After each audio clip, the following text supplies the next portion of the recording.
एकदा ओडिया अध्यापक थिबा ओडिशार विभिन्न सरकारी कॉलेज रे चाकरी करिथिबा मयूरभंज जिल्लार खिचिंगड़ ठारे जन्मलाभ करिथिबा ओडिया साहित्यर अन्यतम विशिष्ट कवि भावरे परिचित पाठ्यांतर्गत थिबा अध्यापक चिंतामणि बेहेरांक द्वारा रचित पेचा कविता संपर्क रे मो मौखिक आलोचना करिबा पूर्वरु प्रथमे कविताटी को पढ़ी देउछि। एई कविताटी एकदा मोर बड़ भौणी जी कि वर्तमान स्वर्गत आत्मा सी जेतेबेले 1974 मसीहारे जटणी ठारे अवस्थान करी खोर्धा प्राणनाथ महाविद्यालय रे ओडिया ऑनर्स नहीं बीए श्रेणी रे पाठ पढ़ुथिले तांकर कोर्स रे एही कविताटी पाठ्यांतर्गत थिला। से खातारे लिखिथिबार मु देखिछि एवं पढ़ुथिबार मध्य मु शुणिथिले। सेही दिन ठारू आज पर्यंत एही कविताटी मो मनरे लाखी रहिथिला। 1994 मसीहारे जेतेबेले मु बलांगीर जिल्लार टिटलागढ़ सहर रे सेठिकार स्थानीय महाविद्यालय दयानंद आंग्लो वैदिक डीएवी कॉलेज रे ओडिया अध्यापक चाकरी करुथिले। सेही 1994 मसीहारे ओडिया ऑनर्स पिला मानकु मध्य पेचा कविताटी को पढ़ाई थिले। कविताटी को मते भल लागे। चिंतामणि बेहेरा मोर अन्यतम प्रिय कवि। तांकर कविर व्यथा नामक कविताटी 1981 ରୁ 1983 मसीहा मध्यरे जेतेबेले मु ब्रह्मपुर सहर रे सेठाकार ब्रह्मपुर सिटी कॉलेज रे आईए श्रेणी रे पाठ पढ़ुथिले। ओडिया ऑप्शनल ले मोर चिंतामणि बेहेरांकर चतुर्दश पदिका सनेट कविताटी जार ना कविर व्यथा मोर पाठ्यांतर्गत थिला। सार अलेख चंद्र प्रधान से कविताटी को मते पढ़ाई थिले। से कविताटी मते एते भल लागिछि मु ताको मने रखी देइछि।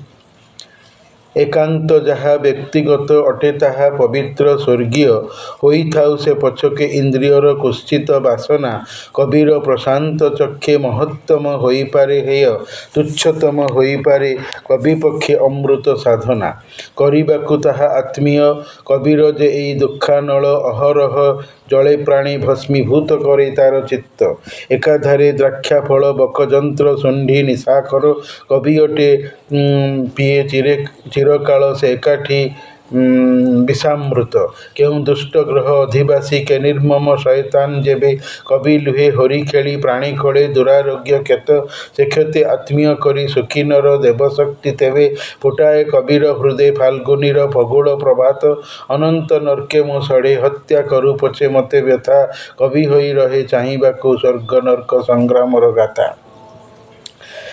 कविंकर मृगया नामक कविताटी मोर सान भौणी अष्टम श्रेणी रे जेतेबेले ब्रह्मपुर सहर रे थाईकी सेठाकार बालिका उच्च विद्यालय रे अष्टम श्रेणी रे पढ़ुथिला। तार साहित्य बही रे मध्य कविताटी पाठ्यक्रम रे थिला। सांगे धरी मृत एक मृगुणीर शव मृगया विनोदी बंधु अरण्यरु आसीथिले फेरी पौरुष देखाई मते कहिथिले देख आसी कवि किपरि लागिछि चोट एका चोटे जाई अछि मरी मृत ए हरिणी सम केते हृद देश देशांतरे असहाय होई आजी धूली सेज नेउचंती वरी तथापि मनीषता पौरुष नहीं गर्व करे निज ज्ञाति कुटुंब रे सगौरवे हत्या नीति करे मृत ए हरिणी आजी मृत नुहे मोर मने अन्वेषण करे प्रीति रुधिराक्त मो अतल हृदय। तेणु चिंतामणि बेहेरांकर कविता गुड़िक भारी दरदी मानववादी कवि सी तांकर कविता गुड़िक पाठ्यांतर्गत होइकि लोकप्रियता अर्जन करिछि। बणी कविता मु एक चक्रांत कविता व्यंग कविता ଏବଂ ଏଇ ପେଚା କବିତା ଏସବୁ ପାଠ୍ୟାନ୍ତର୍ଗତ ଥିଲା। ପେଚା କବି ଚିନ୍ତାମଣି ବେହେରା।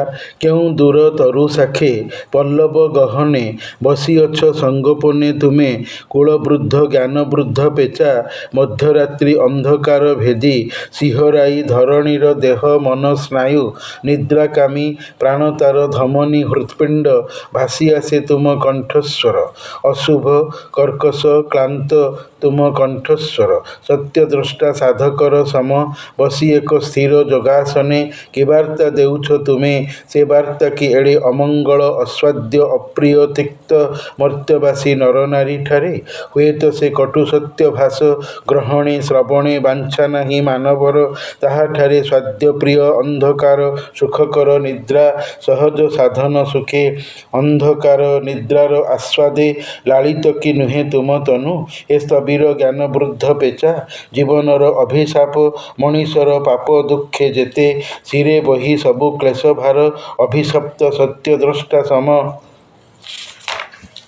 ତୁମେ କି ବସିଛ ପେଚା ନିକାଞ୍ଚନୀ ଗୁହ୍ୟ ମନ୍ତ୍ର ଜପି ରାତି ରାତି ହୋଇ ତୁମେ ଜୀବନର ଜାଗ୍ରତ ପ୍ରହରୀ କରୁଛ କି ଅବା ତୁମେ ବସି ପୃଥିବୀର ଆୟୁ ପରିମାପ ଜୀବନ ଓ ମରଣ ତାଲିକା ଏ ସ୍ଥବିର କୁଳବୃଦ୍ଧ ପେଚା ଦେଖୁଥିବ ନିଶ୍ଚେ ତୁମେ ବସି ଏ ମର୍ତ୍ତ୍ୟର ଜ୍ଞାନ ପାପୀ କ୍ରୀଡ଼ା ହତ୍ୟା ମୃତ୍ୟୁ ରୁଗ୍ଣ ପ୍ରଜନନ ଚିରନ୍ତନ ମାନବ ଯାତ୍ରୀର ପଚା ସଢ଼ା ଆଇଁଷିଣା ମନୁଷ୍ୟର ଶବ ପଚାଶବ ଶ୍ୱାନ ଶୃଗାଳର ଉଦ୍ଭିଦ ଓ ନକ୍ଷତ୍ର ଲୋକର ଜନ୍ମ ମୃତ୍ୟୁ ଲୀଳା ପ୍ରହେଳିକା ଦେଖୁଥିବ ନିର୍ବିକାରେ ବସି ପୁଣି ତୁମେ ଦେଖୁ ନଥିବ କି ଜୀବନର ଲାଭ ଲୋକସାନ ପ୍ରେମର ଅନ୍ତିମ ମୂଲ୍ୟ ମିଳନ ଓ ବିୟୋଗ ନାଟକ କର୍ମକ୍ଳାନ୍ତ ନିଦ୍ରାକ୍ଳାନ୍ତ ଅଭିଶପ୍ତ ମନୁଷ୍ୟ ଶିଶୁର ତଥାପି ସେ ଲୋଭ ବ୍ୟାଧି କୁଷ୍ଠ ମୃତ ଗଳିତର ଆଇଁଷିଆ ପଚାଗନ୍ଧ ଠେଲି ତୀରହୀନ ସମୁଦ୍ରର ଢେଉ ଅତିକ୍ରମୀ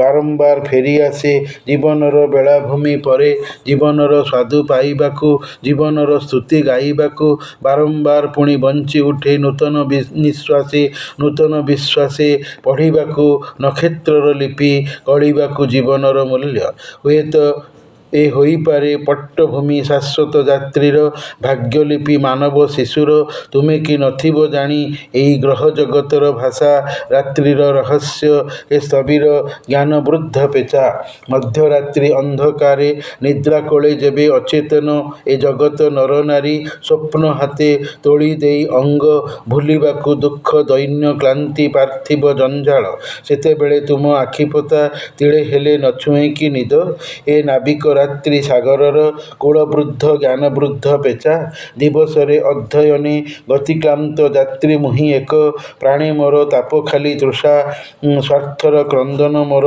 ନିରର୍ଥକ ହସ ପଥପୂର୍ଣ୍ଣ ନିଷ୍ଫଳ ପାଦପେ ମୁହିଁ ଏକ ମନ୍ତ୍ର ପ୍ରଚାରକ ଲୋଭ ହିଂସା ଈର୍ଷା ବିଦ୍ୱେଷର ମେଲିଛି ମୁଁ ଶୀର୍ଣ୍ଣ ତନୁତରି ଅସୀମ ଏ ରାତ୍ରି ପାରାବାରେ ପାଇବାକୁ ଆଶା ଆଶ୍ୱାସନା ଭୁଲିବାକୁ ଦିବସର କ୍ଳାନ୍ତି ପ୍ରାଣଦାହ ତୀବ୍ର ଶିରପୀଡ଼ା ତେବେ କିଆଁ କୂଳବୃଦ୍ଧ ପେଚା ଭାଙ୍ଗିଦିଅ ସୁଖ ନିଦ୍ରା ମୋର ହରିନିୟ ଅନ୍ଧକାର ସ୍ୱାଦୁ ନିଦ୍ରାର ଅଞ୍ଜନ କାହିଁକି ବା ସତର୍କ କରାଅ ନିଦ୍ରା ସେଜେ ସ୍ୱପ୍ନ ଅଭିସାରେ ଏ ରାତ୍ରିର ଅନ୍ଧକାରେ ଅଛି କିବା ଅଶୁଭ ବାରତା ଦିବସଠୁ ଯାହା ଭୟଙ୍କର ପୀଡ଼ାପ୍ରଦ ଭୀଷଣ ସର୍ପିଳ ଦିନପଞ୍ଜି ରାତ୍ରିଠୁ କି ଭଲ ଆଲୋକ କି ଅନ୍ଧକାରୁ ଭଲ ଜାଗରଣ ନିଦ୍ରାଠୁ କି ଭଲ ଏ ରହସ୍ୟ ଜାଣିଥିବ ତୁମେ ହେଲେ ଅବା ଦିବ୍ୟଦ୍ରଷ୍ଟା ରାତ୍ରିର ପ୍ରହରୀ କୂଳବୃଦ୍ଧ ଜ୍ଞାନବୃଦ୍ଧ ପେଚା ତାହା ଯଦି ନ ଜାଣିଛ କିଛି ହେଲେ ରାତ୍ରିର ରହସ୍ୟ କହ ମୋତେ ଦିବାକ୍ଳାନ୍ତ ଜ୍ଞାନକ୍ଳାନ୍ତ ଜନେ ତାହେଲେ ମୁଁ କ୍ଷୁଦ୍ର ତରି ଖଣ୍ଡି ମେଲିଦେବି ସ୍ୱପ୍ନ ପାରାବାରେ ଅବା ପୁଣି ଫେରାଇ ମୁଁ ନେବି କର୍ମ ବ୍ୟସ୍ତ ଦେଶେ ଦିବସ ଆଲୋକେ କଳିବାକୁ ଜୀବନର ବ୍ୟଥା ନିରାଶା କଳଙ୍କ କରିବାକୁ ଆଲୋକର ଦେଶେ ବଞ୍ଚିବାର ନବ ଆୟୋଜନ ଏ ରହସ୍ୟ କହିବ କି ମୋତେ ଏ ସ୍ଥବିର ଜ୍ଞାନବୃଦ୍ଧ ପେଚା କହିବ କି ରାତ୍ରି ଦେଶେ ସ୍ୱପ୍ନାଲୋକ ବାଣୀ ନକ୍ଷତ୍ରର ଭାଷା ନିଦ୍ରାରତ ମଣିଷର ଆୟୁ ସ୍ୱପ୍ନରତ ମଣିଷର ବ୍ୟଥା, ସ୍ୱପ୍ନରତ ମଣିଷର ପାପ, ଏ ପୃଥିବୀ ରାତ୍ରି ପରମାୟୁ। କହିବ କି ମୋତେ ରୂଢ଼ ସତ୍ୟ ତୁମ କଣ୍ଠସ୍ୱରେ? ତୁମେ କି କହିବ ମୋତେ ରହି ତୁମ ସ୍ଥିର ଯୋଗାସନେ? ମନୁଷ୍ୟ ଲଲାଟେ କିଆଁ ଲେଖା ଅଛି ଶାଶ୍ୱତ ଯନ୍ତ୍ରଣା, ଖାଲି ବସା ବଦଳର, ଖାଲି ବାଟ ଚାଲିବାର, ବଞ୍ଚି ମରି ପୁଣି ବଞ୍ଚିବାର, ଏ ସ୍ଥବିର କାପାଳିକ ପେଚା। କରୁଣ ରସାଶ୍ରିତ କବିତା। ସାଧାରଣ ପେଚାରବରେ କବି ମନର ଅସାଧାରଣ ଭାବ ପ୍ରତୀତିର ସୃଜନ ହୋଇଛି କବିତାଟିରେ। ପେଚା ଏକ ପ୍ରତୀକଧର୍ମୀ କବିତା। ପେଚା ପ୍ରତୀକକୁ କବି ମନୁଷ୍ୟ ଜୀବନର ଅଜଣା ଭାଗ୍ୟ, ନିୟତି ସହିତ ଓ ଭବିଷ୍ୟତ ପ୍ରବକ୍ତା ରୂପେ ବ୍ୟବହାର କରିଛନ୍ତି। ପେଚାର ଗଛରେ ବସିବାର ସ୍ଥିତି ଓ ତାର ମୁଖମଣ୍ଡଳର ଆକୃତି କବିଙ୍କୁ ଭାବ୍ୟ ଦୃଷ୍ଟିରେ ଏକ ଯୋଗୀ, ବୃଦ୍ଧ, ଜ୍ଞାନୀ, ତାନ୍ତ୍ରିକ ଭଳି ମନେ ହୋଇଛି। ପେଚାର ଅଶୁଭତା ମୃତ୍ୟୁ ତଥା ବିପଦର ପ୍ରବକ୍ତା।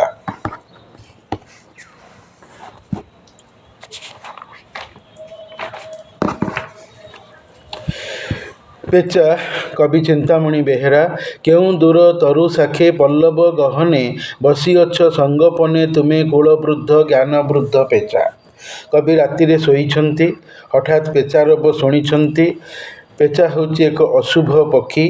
ଆମର ମାନବୀୟ ସଂସ୍କୃତିରେ ପେଚାକୁ ଅଶୁଭତାର ପ୍ରତୀକ ଏଥିପାଇଁ ଗ୍ରହଣ କରାଯାଏ, ସେ ରାତ୍ରିଚରା ପକ୍ଷୀ ଏବଂ ଦେଖିବାକୁ ଟିକେ ଭୟଙ୍କର। ପେଚା ହେଇକି ତାର ମୁହଁ, ବଡ଼ ବଡ଼ ଆଖି, ଛୋଟିଆ ନାକ, ଗୋଜିଆ ନାକ, ଯିଏ ଦେଖିଲେ ତାକୁ ଡରିଯିବ। ତେଣୁ ମଣିଷ ତାକୁ ଅଶୁଭତାର ପ୍ରତୀକ କରିଛି ଏବଂ ସିଏ ରାବିଲେ, ଲଗାୟତ କିଛି ଦିନ ରାବିଲେ ଆଉ ନିଜର ଲୋକ କି କେହି ସମ୍ପର୍କୀୟ ଲୋକ ମରିଯାଆନ୍ତି ବୋଲି ଆମର ଗୋଟେ ବିଶ୍ୱାସ ଅଛି। ତେଣୁ ପେଚା ରବ ହିଁ କବିଙ୍କ ମନରେ ଏକ ଅଶୁଭତାର ବିଶ୍ୱାସ ଆଣିଛି ଏବଂ କବି ଡରି ଯାଇଛନ୍ତି। ଏବଂ ତାପରେ ତାଙ୍କ ମନରେ ପେଚା ପକ୍ଷୀକୁ ନେଇକି ଯେଉଁ ଭାବନା ସବୁ ଦେଖାଦେଇଛି ତାହା ହିଁ ଏ କବିତାରେ ସିଏ ପ୍ରକାଶ କରିଛନ୍ତି। ଏହା ଏକ କ୍ଲାସିକ୍ କବିତା, ଉଚ୍ଚକୋଟୀର କବିତା। ବହୁଥର ଏହା ପାଠ୍ୟାନ୍ତର୍ଗତ ହୋଇଛି। କେଉଁ ଦୂର ତରୁ ଶାଖେ ପଲ୍ଲବ ଗହନେ, ବସିଅଛ ସଙ୍ଗୋପନେ ତୁମେ କୁଳବୃଦ୍ଧ ଜ୍ଞାନବୃଦ୍ଧ ପେଚା। ଏହା ଏକ ସମ୍ବୋଧନମୂଳକ କବିତା, ଓଡ୍ ପୋଏଟ୍ରି। ପେଚାକୁ ସମ୍ବୋଧନ କରି, ପେଚାକୁ ଡାକିକି, ପେଚାକୁ ଲକ୍ଷ୍ୟ କରି କବି କହୁଛନ୍ତି, କେଉଁ ଦୂର ଗଛ ଡାଳରେ, ପତ୍ର ଗହଳିରେ ତୁମେ ଲୁଚିକି ବସିଛ। ତୁମେ ହେଉଛ କୂଳବୃଦ୍ଧ ଜ୍ଞାନବୃଦ୍ଧ ପେଚା। ଯେମିତି ଗୋଟେ ପରିବାରରେ ଜେଜେବାପା ହେଉଛନ୍ତି ବଂଶର ବୃଦ୍ଧ ବ୍ୟକ୍ତି ଏବଂ ଜ୍ଞାନ ବ୍ୟକ୍ତି ମଣିଷ। ସେହି ପରିବାରର କୌଣସି ବ୍ୟକ୍ତି ଯଦି ବିପଦରେ ପଡ଼େ ତାହେଲେ ସେ ବୟସ୍କ ଲୋକଙ୍କର, ଜ୍ଞାନୀ ଲୋକଙ୍କର ପରାମର୍ଶ ଲୋଡ଼େ ଏବଂ ତାଙ୍କର ଆଶୀର୍ବାଦ ଚାହେଁ। ଠିକ୍ ସେଇଭଳି ପେଚା ବସିଛି। ତେଣୁ ପେଚାର କବିଙ୍କୁ ଗୋଟେ ଭୟ ଦେଇଛି, ଯେ ଦେଖେଇ ଦେଇଛି ସେ କ'ଣ ସିଏ ମରିଯିବେ କି ତାଙ୍କର ସମ୍ପର୍କୀୟ କିଏ ମରିଯିବ। ତେଣୁ ପେଚା ଏଠି ଭବିଷ୍ୟତର ପ୍ରବକ୍ତା ହେଇଛି କବିଙ୍କ ଦୃଷ୍ଟିରେ। ତେଣୁ ତାକୁ ଜ୍ଞାନୀ, ସେ ଯେମିତିକା ବସିଛି ତାର ଗଛ ଡାଳରେ ପତ୍ର ଗହଳିରେ ଯେଉଁ ବସିବାର ସ୍ଥିତିକୁ ଦେଖିକି ସେ ଗୋଟେ ବୁଢ଼ା ଏବଂ ଜ୍ଞାନୀ ଲୋକ ଭଳିଆ କବିଙ୍କୁ ମନେ ହେଇଛି। ମଧ୍ୟରାତ୍ରି ଅନ୍ଧକାର ଭେଦି, ଅର୍ଥାତ୍ ରାତି 2ଟା ବେଳେ ସେ ଯେତେବେଳେ ବୋବେଇଛି ଗଛ ଡାଳରେ ବସିକି କବିଙ୍କର ନିଦ ଭାଙ୍ଗି ଯାଇଛି, ତାଙ୍କ ଦେହ ଥରିଯାଇଛି। ଶିହରାଇ ଧରଣୀର ଦେହ ମନ ସ୍ନାୟୁ, ଦେହ ଥରିଯାଇଛି, ଥ୍ରିଲିଂସ୍ ଆସିଛି ଏବଂ ଧରଣୀବାସୀ ଯେତେବେଳେ ଗଭୀର ନିଦ୍ରାରେ ଶୋଇଛନ୍ତି ସେହି ସମୟରେ ପେଚାରବ ତାଙ୍କ ନିଦ ଭାଙ୍ଗି ଯାଇଛି ଏବଂ ଡରି ଯାଇଛନ୍ତି କିଛି ଭୟର ବିପଦର ଆଶଙ୍କା କରି। ନିଦ୍ରାକାମୀ ପ୍ରାଣତାର ଧମନୀ ହୃତ୍ପିଣ୍ଡ ଗହନ ନିଦରେ ଶୋଇଥିବା ବେଳେ ହଠାତ୍ ଡରି ଯାଇକି ସେ ବିକଳ ହେଇକି ଉଠିକି ବସିଛି ବିଛଣା ଉପରେ। ସେହି ସମୟରେ ଭାସି ଆସେ ତୁମ କଣ୍ଠସ୍ୱର, ଅଶୁଭ କର୍କଶ କ୍ଳାନ୍ତ ତୁମ କଣ୍ଠସ୍ୱର। ପେଚା ଏକ ପକ୍ଷୀ ହେଲେ ମଧ୍ୟ ତାର ରବ ଅଶୁଭ, କର୍କଶ, କର୍କଶିଆ ଏବଂ କ୍ଳାନ୍ତ, ଶୁଣିବାକୁ ଶ୍ରୁତି ସୁଖକର ନୁହେଁ। ସତ୍ୟଦ୍ରଷ୍ଟା ସାଧକର ସମ, ବସି ଏକ ସ୍ଥିର ଯୋଗାସନେ, କି ବାର୍ତ୍ତା ଦେଉଛ ତୁମେ, ସେ ବାର୍ତ୍ତା କି ଏଡ଼େ ଅମଙ୍ଗଳ। ସତ୍ୟଦ୍ରଷ୍ଟା, ତୁମେ ହେଉଛ ଗୋଟେ ଯୋଗୀ ସନ୍ନ୍ୟାସୀ ଭଳିଆ, ସତ୍ୟଦ୍ରଷ୍ଟା ଭଳିଆ ଏକ ଯୋଗାସନରେ ଯୋଗୀ ରୂପରେ ବସିଛ। କ'ଣ ବାର୍ତ୍ତା ତୁମେ ଦେଉଛ ଏବଂ ସେ ବାର୍ତ୍ତା କ'ଣ ଜଗତବାସୀଙ୍କ ପାଇଁ ଏତେ ମାନେ ସ୍ୱାଦହୀନ ଅପ୍ରିୟ ଏବଂ ଅମଙ୍ଗଳକର କି? ଏବଂ ମର୍ତ୍ତ୍ୟବାସୀ ନରନାରୀଠାରେ ହୁଏତ ସେ କଟୁ ସତ୍ୟ ଭାଷା ଗ୍ରହଣେ ଶ୍ରବଣେ ବାଞ୍ଛା ନାହିଁ ମାନବର। ତୁମର ସେ କଣ୍ଠସ୍ୱର ଶୁଣିବା ପାଇଁ ଇଚ୍ଛା କରୁନାହିଁ ମଣିଷ। ତାଠାରେ ସ୍ୱାଦ୍ୟପ୍ରିୟ ଅନ୍ଧକାର ସୁଖକର ନିଦ ସହଜ ସାଧନ ସୁଖେ। ସେ ଗହନ ନିଦରେ ଶୋଇକି ସ୍ୱପ୍ନ ଦେଖିବାରେ ସେ ସୁଖ ପାଏ, ଆନନ୍ଦ ହୁଏ। ତମର ସେ କର୍କଶ ସ୍ୱର ଶୁଣିବା ପାଇଁ ସେ ଇଚ୍ଛୁକ ନୁହଁ। ଅନ୍ଧକାର ନିଦ୍ରାର ଆସ୍ୱାଦେ ଲାଳିତ କି ନୁହେଁ ତୁମ ତନୁ? ହେ ସ୍ଥବିର ଜ୍ଞାନ ବୃଦ୍ଧ ପେଚା, ତୁମେ କ'ଣ ଶୋଇବାକୁ ଭଲ ପାଉନ? ରାତିର ଅନ୍ଧକାର ସମୟରେ ତୁମେ କ'ଣ ଗହନ ନିଦରେ ଶୋଇବାକୁ ଭଲ ପାଉନ? ଜୀବନର ଅଭିଶାପ, ମଣିଷର ପାପ ଦୁଃଖ ଯେତେ, ଶିରେ ବହି ସବୁ କ୍ଲେଶ ଭାର। ନିଜ ମୁଣ୍ଡ ଉପରେ ସେହି କ୍ଲେଶ ଦୁଃଖ ଭାରକୁ ବହନ କରି ତୁମେ ହେଉଛ ଅଭିଶପ୍ତ ସତ୍ୟଦ୍ରଷ୍ଟା। ତୁମେ ଅଭିଶପ୍ତ ପକ୍ଷୀ, ଅଶୁଭ ପକ୍ଷୀ ହେଲେ ମଧ୍ୟ ତୁମେ ଆଗାମୀର ବାର୍ତ୍ତାବହ ଏବଂ ସତ୍ୟ କଥା କହ, ମାନେ ଅପ୍ରିୟ ସତ୍ୟ କଥା କହ। ତୁମେ କି ବସିଛ ପେଚା ନିକାଞ୍ଚନ ଗୁହ୍ୟ ମନ୍ତ୍ର ଜପି? କେଉଁ ମନ୍ତ୍ର ସାଧନ କରୁଛ ଜଗତର ମଙ୍ଗଳ କାମନା କରିକି? ତୁମେ କ'ଣ ଜପ କରୁଛ, ତପ କରୁଛ? ରାତି ରାତି ହୋଇ ଜୀବନର ଜାଗ୍ରତ ପ୍ରହରୀ, ଯେତେବେଳେ ସାରା ଜଗତର ଲୋକ ଶୋଇପଡ଼ିଛନ୍ତି, ତୁମେ ସେତେବେଳେ ଜାଗିକି ଜଗତବାସୀଙ୍କର ମଙ୍ଗଳ ପାଇଁ କ'ଣ ଧ୍ୟାନ କରୁଛ, ତପସ୍ୟା କରୁଛ, ଜପ କରୁଛ? ପୃଥିବୀର ଆୟୁ ପରିମାପ, ପୃଥିବୀର ତମେ ଆୟୁଷକୁ ତମେ ମାପ କରୁଛ କି? କେଉଁ ମଣିଷ କେତେ ଦିନ ବଞ୍ଚିବ କି କେତେ ଦିନ କେବେ ମରିବ, ଏଇ ତମେ ପରିମାପ ମାପ କରୁଛ? ଜୀବନ ମରଣର ତାଲିକା ପ୍ରସ୍ତୁତ କରୁଛ? ଏ ସ୍ଥବିର କୂଳବୃଦ୍ଧ ପେଚା। ତମେ ସ୍ଥବିର ମାନେ ସ୍ଥିର ହେଇକି ବସିଛି, କୂଳବୃଦ୍ଧ ଯେମିତିକା ଗୋଟେ ପରିବାରର ବୃଦ୍ଧ ବ୍ୟକ୍ତି ଭଳିଆ। ଦେଖୁଥିବ ନିଶ୍ଚୟ ତୁମେ ବସି ଏ ମର୍ତ୍ତ୍ୟର ଜ୍ଞାନ ପାପୀ କ୍ରୀଡ଼ା, ହତ୍ୟା, ମୃତ୍ୟୁ, ରୁଗ୍ଣ ପ୍ରଜନନ, ସଂସାରର ବୈଚିତ୍ର୍ୟ ଭରା ଚିତ୍ର କଥା ଏଠି ବର୍ଣ୍ଣନା କରିଛନ୍ତି। ଏ ମର୍ତ୍ତ୍ୟ ମାନେ ମରଣଶୀଳ ସଂସାରକୁ ମର୍ତ୍ତ୍ୟ କୁହାଯାଏ। ଏ ମୃତ୍ୟୁଗାମୀ ସଂସାର, ନଶ୍ୱର ସଂସାରରେ ଲୋକମାନେ କେଉଁଠି ହତ୍ୟା କରୁଛନ୍ତି, ହତ୍ୟା ହେଇକି ମରୁଛନ୍ତି। କିଏ ହତ୍ୟାକାରୀ ସାଜିଛି, କିଏ ରୋଗୀ ହେଇକି ବିଛଣାରେ ପଡ଼ିଛି, ହସ୍ପିଟାଲରେ ପଡ଼ିଛି ଏବଂ ରୁଗ୍ଣ ଅବୈଧ ଉପାୟରେ ଶିଶୁ ଜନ୍ମ କରିଛି। ଆଉ 50 ଆଇଁଷିଆ ମନୁଷ୍ୟର ଶବ କେଉଁଠି ଫୋପଡ଼ା ଯାଇଛି ପୋଷ୍ଟମର୍ଟମ ହାଉସ୍ ପାଖରେ, ତାକୁ ତୁମେ ବସିକି ଶାଗୁଣା ବସିକି ଖାଉଛନ୍ତି। ଶ୍ୱାନ କୁକୁର ଏବଂ ଶୃଗାଳ ଶିଆଳ କୁକୁର ସେ ବସିକି ଖାଉଛନ୍ତି। ଏବଂ ଉଦ୍ଭିଦ ନକ୍ଷତ୍ର ଲୋକର ଜନ୍ମ ମୃତ୍ୟୁ ଲୀଳା ପ୍ରହେଳିକା, ଯେଉଁ ପ୍ରହେଳିକା ମାନେ ଗୋଲକ ଧନ୍ଦା, ଜଟିଳ ଗୁପ୍ତ ଖବର ତୁମେ ତିଆରି କରୁଛ। କିଏ ମରିବ, କିଏ ବଞ୍ଚିବ ଦେଖୁଥିବ ନିର୍ବିକାରେ ବସି। ତୁମର କୌଣସି ବିକାର ନାହିଁ, ତୁମେ ନିର୍ବିକାର, କୌଣସି ଚିନ୍ତା ନାହିଁ, ଅଚିନ୍ତା ଭାବରେ ଜଗତ ସହିତ ତୁମେ ନିର୍ଲିପ୍ତ, ତୁମର ମୋହ ମାୟା କିଛି ନାହିଁ। ନିର୍ବିକାରେ ବସି ତୁମେ ଜଗତର ଆୟୁ ପରମାପ କରୁଛ। ଜୀବନର ଲାଭ ଲୋକସାନ, କେଉଁ ମଣିଷର ଜୀବନରେ କେତେ ଲାଭ ପାଇବ, କେତେ କ୍ଷତି ସହିବ ଏବଂ ଲାଭ ଲୋକସାନ କଥା ତୁମେ ତିଆରି କରୁଛ ଲିଷ୍ଟ। ପ୍ରେମର ଅନ୍ତିମ ମୂଲ୍ୟ, କିଏ ପ୍ରେମ କରିକି ସଫଳ ହେବ କି ବିଫଳ ହେବ, ପ୍ରେମ ତାକୁ ଦଗା ଦେବ କି ପ୍ରେମ ମିଳନରେ ପରିଣତ ହେବ, ଏଇ କଥା ଚିନ୍ତା କରୁଛ। ମିଳନ ବିୟୋଗ ନାଟକ, ମଣିଷର ମିଳନ ବିଚ୍ଛେଦର ନାଟକ। ଜୀବନ ହେଉଛି ଏକ ନାଟକ। ସେକ୍ସପିୟର ତାଙ୍କର ଏଜ୍ ୟୁ ଲାଇକ୍ ଡ୍ରାମାରେ କହିଛନ୍ତି, all the world a stage and we men and women merely becomes a player, we have our exit and entrances. ତେଣୁକରି ମିଳନ ଜୀବନ ହେଉଛି ଏକ ନାଟକ। ତେଣୁ କର୍ମକ୍ଲାନ୍ତ, ନିଦ୍ରାକ୍ରାନ୍ତ, ଅଭିଶପ୍ତ ମନୁଷ୍ୟ ଶିଶୁର ଯେତେବେଳେ ମଣିଷ ଦିନସାରା କାମ କରିକି ଆଉ ଟିକେ ହାଲିଆ ହେଇକି ରାତିରେ ଶୋଇପଡ଼ିଛି, ଅଭିଶପ୍ତ ମନୁଷ୍ୟ। କାରଣ ମଣିଷ ଅଭିଶପ୍ତ ଏଇଥିପାଇଁ ଯେ ମଣିଷର ସବୁ କାମନା ଚରିତାର୍ଥ ହୁଏ ନାହିଁ, ତାର ସବୁ ପରିଶ୍ରମ ସଫଳ ହୁଏ ନାହିଁ ଏବଂ ମଣିଷ ଅମର ନୁହେଁ, ମଣିଷ ମରିଯିବ। ତେଣୁ ମଣିଷ ହେଉଛି ସେଇଥିପାଇଁ ଅଭିଶପ୍ତ, ସେ ଦୁଃଖୀ। ସଂସାର ହେଉଛି ଏକ ଦୁଃଖର ସାଗର। ତେଣୁ ସେଇଠି ମଣିଷ ସବୁ ଆଶା ସଫଳ ନୁହେଁ, ତାର ସବୁ କାମ ତାକୁ ସୁଖ ଦିଏ ନା, ସେଥିପାଇଁ ସେ ଅଭିଶପ୍ତ। ସଂସାରରେ ମଣିଷର ରୋଗ କଷ୍ଟ ଭୋଗର ଚିତ୍ର ଦେଖେଇଛନ୍ତି। କେଉଁଠି ମଣିଷ କୁଷ୍ଠ ରୋଗ ଭୋଗୁଛି, କେଉଁଠି ମଣିଷ ମରିଯାଇଛି, କେଉଁଠି ମଡ଼ା ହେଇକି ଗଳିତ ହେଇଛି, ପଚି ସଡ଼ିଯାଇଛି, ଆଇଁଷିଣିଆ ଗନ୍ଧ ବାହାରୁଛି, ପଚା ଗନ୍ଧ ବାହାରୁଛି।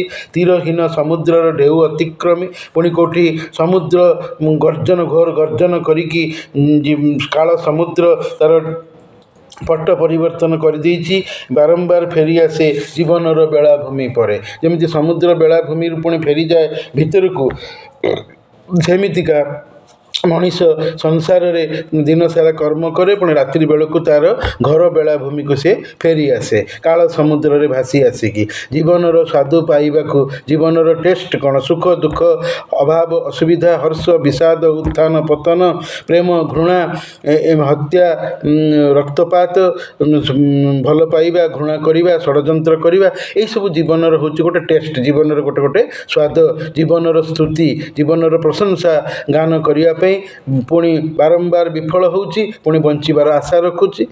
ନୂତନ ବିଶ୍ୱାସେ ନୂତନ ଆଶ୍ୱାସେ ଗଢ଼ିବାକୁ ନକ୍ଷତ୍ରର ଲିପି। ନକ୍ଷତ୍ର କହିଲେ ଏଠି ଜୀବନ ଆକାଶର ଭାଗ୍ୟ ରୂପକ ତାରା। ଭାଗ୍ୟ ତାରା କଳନା କରିବା ପାଇଁ, ସେ ଜୀବନର ମୂଲ୍ୟକୁ ମାପିବା ପାଇଁ ତା'ର ଭାଗ୍ୟରେ କ'ଣ ଅଛି, ପ୍ରତିଦିନ ସକାଳେ ସେ ଉଠିକି ମଣିଷ ଭାବେ ଆଜି ମୋର ଜୀବନ ସୁରୁଖୁରୁରେ କଟିବ କି କାହାର ଜୀବନରେ ଆକ୍ସିଡେଣ୍ଟରେ ମରିଯିବ କି କିଏ କ୍ଷତିଗ୍ରସ୍ତ ହେବ କି କେଉଁଟିକେ ପକେଟ୍ ମାରୁ ହୋଇଯିବ କି କେଉଁଟିକେ ବିପଦରେ ପଡ଼ିବ କି। ତେଣୁ ପ୍ରତ୍ୟେକ ଦିନରେ ମଣିଷ ଡରି ଯାଉଛି ତା'ର ଭାଗ୍ୟ କଥା ଭାବିକି, ନକ୍ଷତ୍ର ଭାଗ୍ୟ କଥା ଭାବିକି। ହୁଏତ ଏ ହୋଇପାରେ ଭାଗ୍ୟଲିପି ମାନବ ଶିଶୁର, ତୁମେ କି ନଥିବ ଜାଣି ଏହି ଗ୍ରହ ଜଗତର ଭାଷା, ରାତ୍ରିର ରହସ୍ୟ। ତୁମେ ହେଉଛ ଭବିଷ୍ୟତ ପ୍ରବକ୍ତା। କବି ବୋଲି ତାକୁ ସମ୍ବୋଧନ କରିଛନ୍ତି। ତେଣୁ ସେ ମଣିଷର ଭାଗ୍ୟକୁ ଜାଣୁଛି, ଯେ ସେ ରାବିକି କହି ଜଣେଇ ଦେଉଛି ଯେ ମଣିଷ ସକାଳ ହେଲେ ଦିନ ଆସିଲେ ତୁ ଆଉ ଆସନ୍ତା ରାତିକୁ ନଥିବୁ। ତେଣୁ ସେଇ ଯେଉଁ ଡରେଇ ଦେଉଛି ମଣିଷକୁ, ଏଇ ଯେଉଁ ରାତ୍ରିର ରାବିବାର ଯେଉଁ ଗୋପନୀୟତା ଅଛି, ଯେ ଆଗାମୀ ଭବିଷ୍ୟତର ଯେଉଁ ଗୁପ୍ତତା ଅଛି, ତାକୁ ସେ ଜଣେଇ ଦେଉଛି। ମଧ୍ୟରାତ୍ରି ଅନ୍ଧକାରେ ନିଦ୍ରା କଳେ ଯେବେ ଅଚେତନ, ଏ ଜଗତ ନରନାରୀ ସ୍ୱପ୍ନ ହାତେ ତୋଳି ଦେଇ ଅଙ୍ଗ ଭୁଲିବାକୁ ଦୁଃଖ ଦୈନ୍ୟ କ୍ଳାନ୍ତି ପାର୍ଥିବ ଜଞ୍ଜାଳ, ସେତେବେଳେ ତୁମ ଆଖିପତା ତିଳେ ହେଲେ ନଚୁଇଁକି ନିଦ, ଏ ନାବିକ ରାତ୍ରି ସାଗରର କୂଳବୃଦ୍ଧ ଜ୍ଞାନବୃଦ୍ଧ ପେଚା। ଏ ଜଗତ ମଧ୍ୟରାତ୍ରି ମିଡ୍ ନାଇଟ୍ରେ ଯେତେବେଳେ ନିଦ୍ରା କୋଳରେ ଅଚେତନ ହେଇକି ଜଗତର ନରନାରୀ ଶୋଇପଡ଼ିଛନ୍ତି, ସ୍ୱପ୍ନ ହାତରେ ନିଜର ଅଙ୍ଗକୁ ଦେହକୁ ଦେଇକି ଏବଂ ଭୁଲିବାକୁ ଦିନର ଦୁଃଖ ଦୈନ୍ୟ ଦୀନତା କ୍ଳାନ୍ତି ହାଲିଆପଣକୁ ଭୁଲିବା ପାଇଁ, ପାର୍ଥିବ ସାଂସାରିକ ଜଞ୍ଜାଳକୁ ଭୁଲିବା ପାଇଁ, ସମସ୍ୟାକୁ ଭୁଲିବା ପାଇଁ ରାତିରେ ଶୋଇକି ଟିକେ ଆରାମ ନେଉଛନ୍ତି। ସେତେବେଳେ ତୁମକୁ କାହିଁକି ନିଦ ଆସୁନି? ତୁମେ କାହିଁକି ଶୋଇପାରୁନ? ତୁମେ ହେଉଛ ରାତ୍ରି ସାଗରର ନାବିକ। ରାତ୍ରିକୁ ସାଗର କହିବାର କାରଣ ହେଲା ଯେ ଏଠି କବି ଚିତ୍ରକଳ୍ପ ପ୍ରୟୋଗ କରିଛନ୍ତି, ବୌଦ୍ଧିକତା ଦେଖେଇଛନ୍ତି, ନିଜର କବିପଣିଆ ଦେଖେଇଛନ୍ତି, ପାରଦର୍ଶିତା ଦେଖେଇଛନ୍ତି ଯେ ଲମ୍ବାପଣ ବ୍ୟାପକତା ପାଇଁ ରାତ୍ରି ହେଉଛି ସାଗର। ଯେମିତି ସାଗର ହେଉଛି ପରିବ୍ୟାପ୍ତ, ତା'ର ଆରମ୍ଭ କେଉଁଠି ଶେଷ କେଉଁଠି, ଦୈର୍ଘ୍ୟ ପ୍ରସ୍ଥ ଜଣାପଡ଼େ ନାହିଁ, ସେମିତିକା ରାତ୍ରି ହେଉଛି ବିରାଟ ଘନ ଘୋର ଶୀତ ଦିନର ରାତି, ବିରାଟ ରାତିର ବ୍ୟାପକତାକୁ ସମୁଦ୍ରର ଚିତ୍ରକଳ୍ପ ଦିଆଯାଏ। ଦିବସରେ ଅଧ୍ୟୟନେ ଗତିକ୍ଲାନ୍ତ ଯାତ୍ରୀ ମୁହିଁ ଏକ, ପ୍ରାଣେ ମୋର ଖାଲି ତୃଷ୍ଣା ସ୍ୱାର୍ଥର କ୍ରନ୍ଦନ ମୋର ନିରର୍ଥକ ହସ। କବି ଜଣେ ବହୁ ପଠିତବ୍ୟ ବ୍ୟକ୍ତି, ଜ୍ଞାନୀ ଲୋକ, ଆଉ ସେ ସବୁବେଳେ ପାଠକୁ ପଢ଼ିବାକୁ ଭଲ ପାଆନ୍ତି। ତେଣୁ ଦିନର ସିଏ ଅଧ୍ୟୟନ ଅର୍ଥାତ୍ ଅଧ୍ୟାପକ ଚାକିରି କରିକି ସେ କଲେଜରେ ଅଧ୍ୟାପନା କରିକା ସଞ୍ଜ ବେଳକୁ ଯେତେବେଳେ ଘରକୁ ଫେରନ୍ତି ଏବଂ ହାଲିଆ ହେଇକି ରାତିରେ ବିଶ୍ରାମ ନେଇଛନ୍ତି, ଶୋଇ ପଡ଼ିଛନ୍ତି ଏବଂ ନିଜର ସ୍ୱାର୍ଥ ସାଧନ କରିକି ଦିନରେ ଏବଂ ଦୁଃଖ ଦୈନ୍ୟ କ୍ରନ୍ଦନରେ ବ୍ୟସ୍ତ ରହିକି ଜଡ଼ିତ ରହିକି ସେ ରାତିରେ ଟିକେ ଶୋଇଛନ୍ତି ଏବଂ ତାଙ୍କର ଆଶା ନିରାଶା ଭର୍ତ୍ତି ହେଇଛି, ପଥପୂର୍ଣ୍ଣ ନିଷ୍ଫଳ ପାଦବୀ, ଜୀବନର ସବୁ ଆଶା ଅନେକ ତାଙ୍କର ନିରାଶାରେ ପରିଣତ ହେଇଛି। ତେଣୁ ମଣିଷ ସିଏ ଯେଉଁଠି ଲୋଭ ମୋହ ହିଂସା ଦ୍ୱେଷ ପରଶ୍ରୀ କାତରତା ବିଦ୍ୱେଷ ଘୃଣାଭାବ ଏସବୁ ନେଇକି ସେ ଜୀବନର ତନୁ ଦେହ ରୂପକ ଡଙ୍ଗାକୁ ସମୟ ସାଗରରେ ବାହି ଦେଇଛନ୍ତି। ପାରାବାର ଅସୀମ ଏ ରାତ୍ରି ପାରାବାର, ଏ ରାତ୍ରିର ସମୁଦ୍ରରେ ସେ ନିଜର ଦେହ ଡଙ୍ଗାକୁ ବୁହାଇକି ଶୁଆଇ ଦେଇଛନ୍ତି ଆଶା ଆଶ୍ୱାସନା ପାଇବା ପାଇଁ, ପୁଣି ଭୁଲିଯିବା ପାଇଁ ସବୁ ଦୁଃଖ ଦୈନ୍ୟ ଏବଂ ନୂତନ ଆଶା ବିଶ୍ୱାସରେ ସେ ଆଶା ରଖି ସେ ଶୋଇପଡ଼ିଛନ୍ତି। ଦିବସର କ୍ଳାନ୍ତି ହାଲିଆପଣକୁ ଭୁଲିକି, ପ୍ରାଣଦାହ ଶରୀରରେ ତାଙ୍କ ମନରେ ଯେଉଁ ଦୁଃଖ ଆସିଛି, ତୀବ୍ର ଶିର ପୀଡ଼ା, ଯେଉଁଥିପାଇଁ ସେ ଟେନସନରେ ରହିକି ମୁଣ୍ଡ ତାଙ୍କର ବୁଲେଇ ଯାଉଛି, ପୀଡ଼ା ଦେଉଛି ମୁଣ୍ଡ, ତେବେ କିଆଁ କୋଳ ବୃଦ୍ଧ ପଚା। ସେହି ସମୟରେ ତୁମେ କାହିଁକି ରାବିକି ମୋ ନିଜକୁ ଖରାପ କରିଦେଉଛ, ମୋ ନିଜକୁ ତୁମେ ଖରାପ କରିଦେଉଛ। ହରି ନେଉଛ ଅନ୍ଧକାର ସ୍ୱାଦୁ, ତୁମେ ଅନ୍ଧକାରର ସ୍ୱାଦ ପାଦୁ ମୋର को हरि नौच निद्रार अंजन मोर आखिरे जो निदार कला बोली देइछि बिही तमे कहीं माने बुझे देकी मत हटई दौच कहीं सतर्क करैच निद्रा सेचे स्वप्न अभिसारे रातिर अंधकार अच्छी कि अशुभ बार्ता कौन आगामी दिन में मो कि अशुभ वार्ता अच्छी कि जहाँकि राति भितर अच्छी कि जहाँकि दिवसठू भी भयंकर एवं दुखदायक एवं भयंकर सर्पिल माने साप भाया दिन पंजी रात्रि ठुकी भल तेणु राति में आराम नापी शोची मत राति मत जंजालग्रस्त तुम कर दौच गोटे दहशत टेंशन गोटे भय विजड़ित मत कर दौच दिन में सीना मनीष भय विजड़ित हुए केतल एक्सीडेंट हो कौन हो कौ विपद आसीज राति तो मुझे घरे आराम से शोची तथापि मत रात्रि न शोवाटा को शुआई निद को भांगी देकी तुम मत कहीं भय विजड़ित कर दौच तेणु राति ठू कौन दिनटा भल रातिटा हूँ सबुठ भल कहीं विश्राम नौ काम जंजाल किसी ना मनीष आराम करुच्ची तेणु रात्रि ठू कौन दिनटा भी भल जागरण निद्रा ठू कि भल शोवा ठार कौन जागिबाटा भल ए रहस्य गोपनीयता तुम्हें जदि जानी मत टिके कह दिव्य द्रष्टा कहीं तुम्हें हूँ दिव्य आगामी वार्तावह तुम्हें मत कह ए कोल वृद्ध ज्ञान वृद्ध मु तुमको आमर परिवार जड़े वयस्क व्यक्ति बोली भावुची ज्ञानी लोक बोली भावुची तुम्हें जना ताहा जदि न जानिच किछि हेले राति जदि किछि जानुन से रात्रि रहस्य कौन राति शेष में मो जीवन में कौ दुर्भाग्य कौ अशांति कौ जंत्रणा रही जदि न जानुच ताहले मत टिके कहीदेले सूचना देदेले जदि न जानिच ताहले मु टिके आराम रे सोई पारिबी कह मते दिवाक्रांत ज्ञानक्रांत जने मु पाठ पढ़ी पढ़ीका हालिया हो जाइछि एवं दिन सारा परिश्रम करिका हालिया हो पड़ी मु मोर जीवन तरी क्षुद्र तरीटी को मान क्षुद्र तरी एथिपाई कहिसंती जे मनीष दुनिया रे जेते बयस बंचिले मध्य से दिने ना दिन से बंची तार बंचीबाटा से अल्पायुष से क्षीणायु तेणुकर क्षुद्र जीवन तरी जीवन अति अति संक्षिप्त क्षुद्र मेली देवी स्वप्न पाराबार मुझे आशार समुद्र देखुची आशा असंख्य आशा नहीं कि जीवन बंचा को चाहूँगी से आहरी से आशारे मु आशान्वित होइकी बंचीबार स्वाद मु पाइबी यही आशारे मु बंचुची अबा पुणी फेराई मु नेबी कर्म व्यस्त देशे दिवस आलोके जदि किसी जानिन ताले मते आराम रे सुआई दियो मु पुणी सकाळ उठिकी मु कर्म व्यस्त हेबी एवं दिवसर आलोकरे जीवनर व्यथा को कलना करिवि कौन जीवनर व्यथा को केमते दूरेई पारिबी केमते निराशा को दूरेई पारिबी केम दुखर मुक्ति पाइबी ए योजना मु करिवि निराशा कलंक करने को आलोकर देशे बंचीबार नव आयोजन तेणु कवि ये निराशावादी होती कारण से जड़े मद्यप व्यक्ति थे जो मैंने शुणा जाए जे बलांगीर राजेन्द्र कॉलेज रे थिला बेले से मद पीकी कड़े रास्त गड़ुथिबार लोकों मुखर मु शुणी जो मु बलांगीर कॉलेज रे डिप्लोमेंट रे ओडिया अध्यापक थी तेणु जड़े मद्यप व्यक्ति से तेणुक से जीवन में निराशा तांकर दुख थिबारु से दुख भूलिया मद पिउथिले तेणुक से जीवन में ये निराशावादी पेसिमिस्टिक से होती ए रहस्य कहब कि मते सबीर ज्ञान वृद्ध पेचा ए राति कौन मो जीवन में अच्छी तमे मते कह ए स्थिर होगी गछ डाल ज्ञानी भाया बसी पेचा कहब कि रात्रि देशे स्वप्नालोक वाणी नक्षत्र भाषा मो भाग्य कथा तुम कि जानिच ताले कह निद्रारत मनीषर आयु मनीष केते दिन एमती शोईकी केते दिन एम शोइबा रहीकी रहिबो कि केते दिन बंचिब दुनिया रे सही कथा मते कह स्वप्नरत मनीषर व्यथा मनीष जो आशार जो स्वप्न देखुची असुमारी ह्यूमन वान्स आर अनलिमिटेड को लेकिन जो स्वप्न देखुची से केते दुख अच्छी केते व्यथा अच्छी केते जंत्रणा अच्छी केते पाप रही सबू मत तुम टिके कह ए पृथ्वी रात्रि परमायु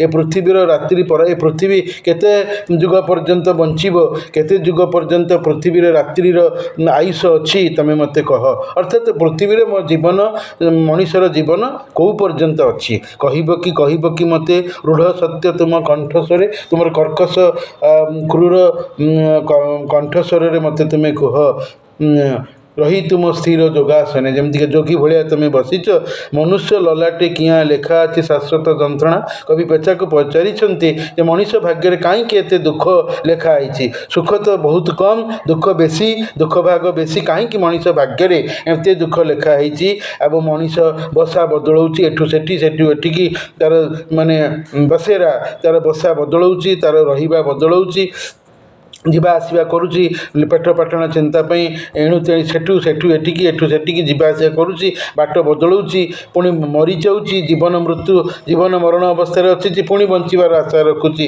ଏ ସ୍ଥିର କାପାଳିକ ମାନେ ଯୋଗୀ ତାନ୍ତ୍ରିକ ପେଚା ମୋତେ ତୁମେ କୁହ।